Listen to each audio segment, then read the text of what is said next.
अथ 90तमोऽध्यायः अरुणा वरुणा संगम तथा अश्वतीर्थ वर्णन। ब्रह्मा कहते हैं, अरुणा और वरुणा नामक दो पुण्य यतरा शुभा वहा नदी हैं। हे मुनि, उनकी गंगा से संगम स्थल अत्यंत पुण्यप्रद है। अब सर्व पापहारिणी उनकी उत्पत्ति का श्रवण करो। कश्यप के ज्येष्ठ पुत्र आदित्य लोक प्रसिद्ध हैं। वे त्रैलोक्य चक्षु तीक्ष्ण किरण युक्त लोक पूज्य देवता हैं। वे 7 अश्व वाले हैं। उनकी पत्नी त्वष्टा की पुत्री त्रैलोक्य सुंदरी प्रसिद्ध उषा हैं। वे उत्तम कटी वाली सुंदरी उषा अपने पति सूर्य के तीव्र तेज को सहन नहीं कर पाती थी। उन भाविनी ने विचार किया कि अब मैं क्या करूं। हे नारद, इस विस्मयकारी घटना को सुने। सूर्य पत्नी तथा त्वष्टा की पुत्री के मनु तथा यम नामक 2 पुत्र एवं यमुना नामक एक पुत्री थी। अतः यत्नतः उषा ने अपने ही समान छाया की सृष्टि करके कहा, तुम मेरे समान होकर रहो।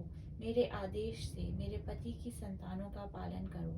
जब तक मैं वापस नहीं आती तब तक तुम मेरे ही पति की प्रिया होकर रहना। तुम मेरे पति तथा संतान से कभी ये रहस्य मत कहना। छाया इस आदेश से सहमत हुई।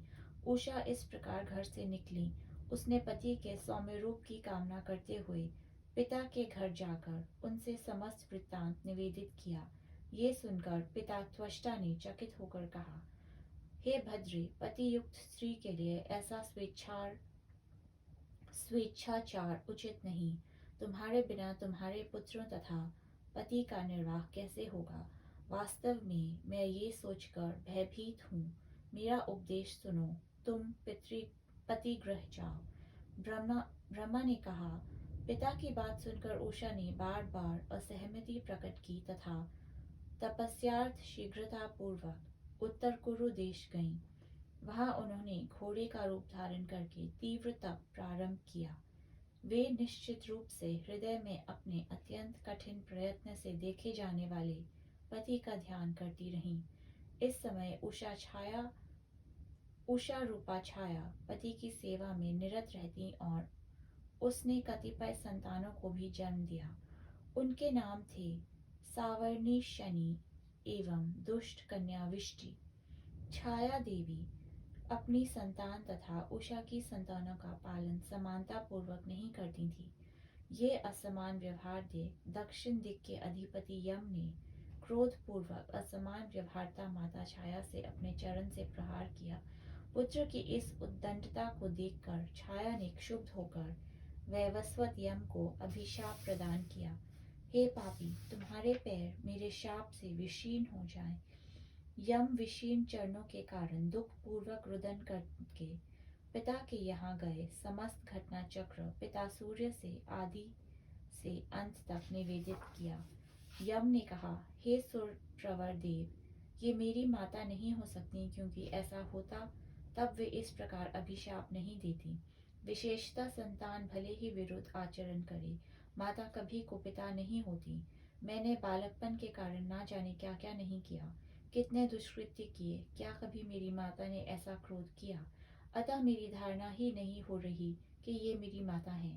संतान साधु असाधु चाहे क्यों ना हो, अच्छा बुरा चाहे क्यों ना करे, सभी माँ को सहन हो जाता है, तभी तो उसे माता कहते हैं। ये तात, इस समय जो हमारी माता है, मानो वे सदा सदा हमें अपने नेत्रों की अग्नि से दग्ध सी करती रहती हैं तथा सदैव अपनी अग्निमय वाणी का प्रयोग करती हैं। अतएव ये कभी हमारी माता नहीं हो सकती। ब्रह्मा ने कहा। पुत्र का कथन सुनकर सविता देव चिंतित हुए।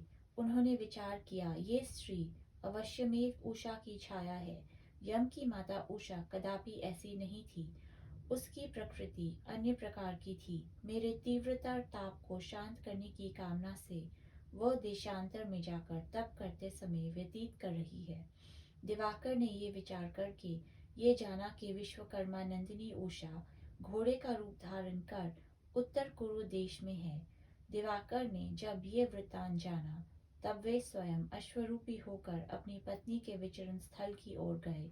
वहां जाकर उन्होंने जब घोड़ी को देखा तब वे अश्वरूप से में उसका पीछा करने लगे। अश्व को कामतुर होकर हिनहिनाते देखकर पतिव्रता पति ध्यानव्रता उषा उस अश्व से काम क्रीड़ा की आशंका से भयभीत हुई। सोचने लगी कि ये अश्व कौन है। अश्वरूपी पति को पहचान ना सकने के कारण अपनी ओर आता देख उषा त्वरान्वित रूप से दक्षिण दिशा की ओर भागने लगी। ये विचार कर रही थी कि क्या कोई देवता अथवा ऋषि उसकी रक्षा करेगा। अपनी प्रिया उषा को घोड़ी रूप में भागते देख अश्वरूपी सूर्यदेव भी उषा का पीछा कर रहे थे। उषा जिस ओर भी जाती सूर्यदेव उधर ही पहुंचते। कामग्रह से ग्रस्त ऐसा कौन है जो दुश्चेष्टा नहीं करता। इस समय ये अश्व तथा घोड़ी दोनों ही दक्षिण की ओर दौड़े। ये दोनों भागीरथी तथा अन्य नदियां वनों उपवनों को पार करते करते क्रमश नर्मदा तथा विंध्य के भी पार आ गए। कहीं भी रक्षा का ठिकाना ना पाकर उषा गौतमी नदी के तट पर पहुंची। उषा ने ये सुना कि जनस्थान में मुनि जन रक्षा करते हैं।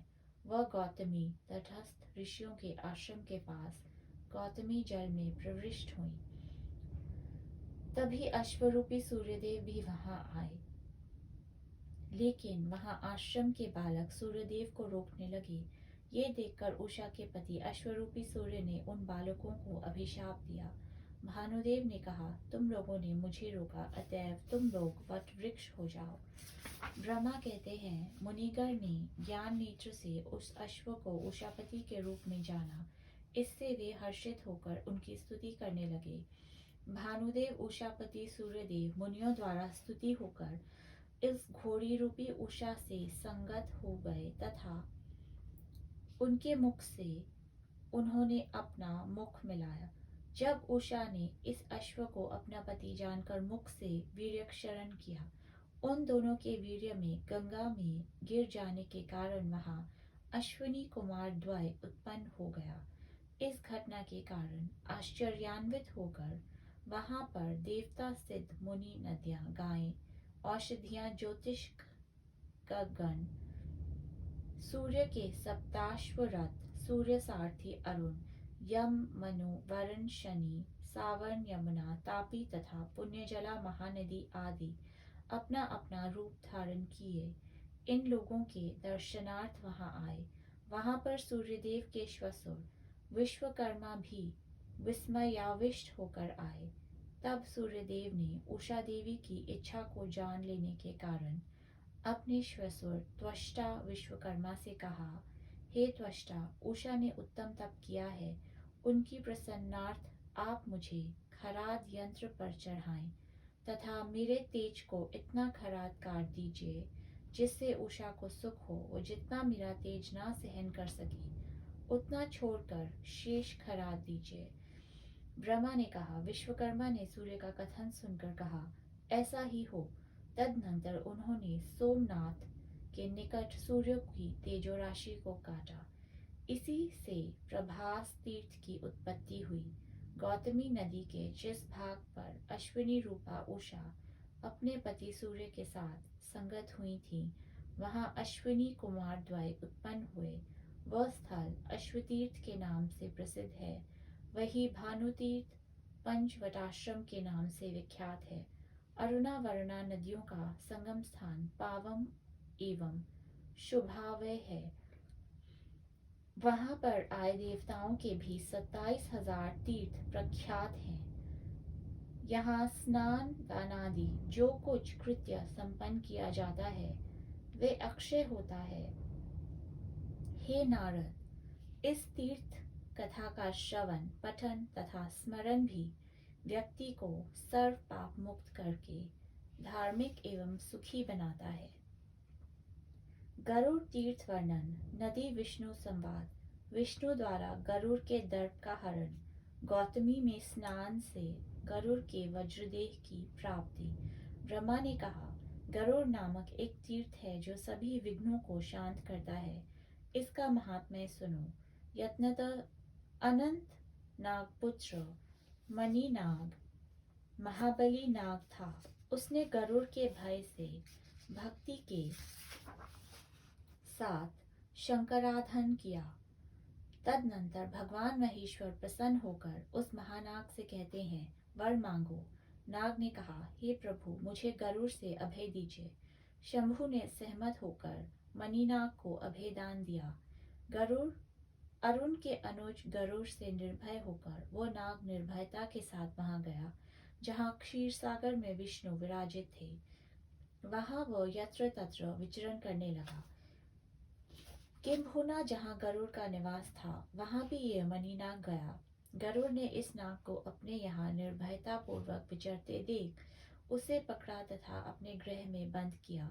तभी नंदीश्वर ने प्रभु शंकर से कहा, जब मणिनाग वापस नहीं आया, गरुड़ ने या तो उसे बंदी बनाया है अथवा उसे खा लिया। यदि वह जीवित होता तो अवश्य अब तक आता।